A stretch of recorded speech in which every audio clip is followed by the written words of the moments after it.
Hello, Kawara! Here I am again, Chandira, na nakapangasawa ng Briton na ngayon ay nasa UK.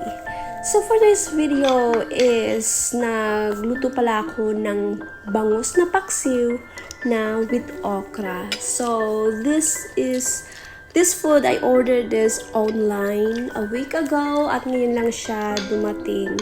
It's cost fortune. Charing. So very expensive when you order the Filipino food here in the UK. So kung nagbabala kayo pumunta ng UK, magdala na kayo ng sarili nyong food na gusto nyo kainin pagdating nyo dito.